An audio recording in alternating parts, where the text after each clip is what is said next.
arrived." Marie-Jeanne, the children's nurse, peered out from her enfolding blankets, her face lined and old, but her eyes as bright as black buttons. Marie-Jeanne was nearly as dear to Hélène as Maman.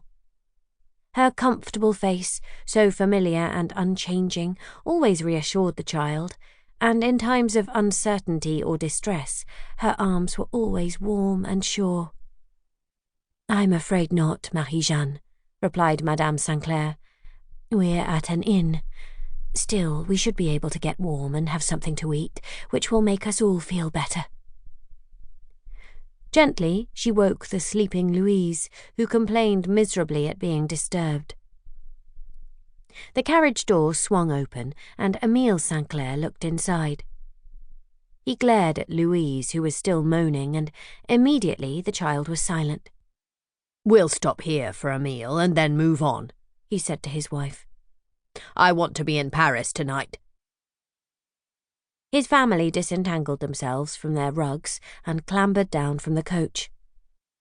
The bitter wind made them gasp, and Marie-Jeanne shepherded them hastily across the cobbled yard into the shelter of the inn. Monsieur St Clair engaged a private sitting-room on the first floor, and as they crowded into it, his daughters cried with delight at the sight of the roaring fire which had been kindled in the grate. Cloaks and muffs were discarded, and they clustered round the fire, stretching their frozen fingers to the heat.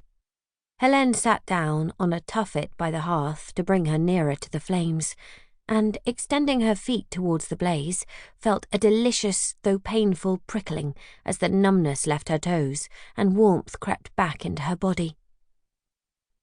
"We can't stay long," her father warned them as he found them thus grouped round the fireplace a moment later. "It may snow again, and we don't want to travel far in a snowstorm. We could really run into trouble then." Madame St Clair thought privately that if it were about to snow again, it would be far better for them to stay at the inn overnight than hurrying onwards with no idea of what they might find at the end of their journey. Suppose the house was no longer there? After all, Paris had been bombarded. This fear had nagged her ever since they had set out from Saint-Étienne.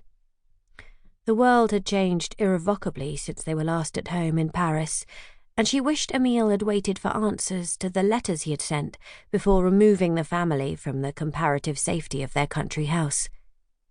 She had said as much to him, but he had remained adamant in his determination to return. When they had left the capital for Saint-Étienne in early July last year, it was merely to escape the summer heat in the dirty city. Even in the more fashionable quarters, like Passy, where they lived, the smell could become oppressive in August. They had expected to return in September as usual, and their house was left in readiness, with Gilbert and Margot, the butler and his wife, staying to look after it. But events had overtaken them. The declaration of war against Prussia a few days later, followed by the dramatic advance of the Prussian troops and humiliating defeats of the French armies sent to halt them, had kept the family in the safety of their country home. When Paris was besieged, entirely encircled by German troops, Rosalie and Émile St Clair thanked God they had taken their annual trip to the country as always, and thus escaped the horrors of being trapped in Paris. Rumours flew through the countryside. Parisians were dying like flies from starvation and disease, and the city's defenders, after abortive attempts at a sortie, could do little but tighten their belts and wait for relief from outside. That relief never came. The French armies had surrendered, leaving Paris to fend for herself, and the disgrace of those surrenders weighed heavily. Rosalie and Émile felt it as much as any. Their two sons were both with the army, and had been, as far as their parents knew, in the disastrous battle at Sedan, when Emperor Napoleon himself had been taken prisoner. But since then they had heard nothing. They did not even know for sure that Georges and Marcel were alive.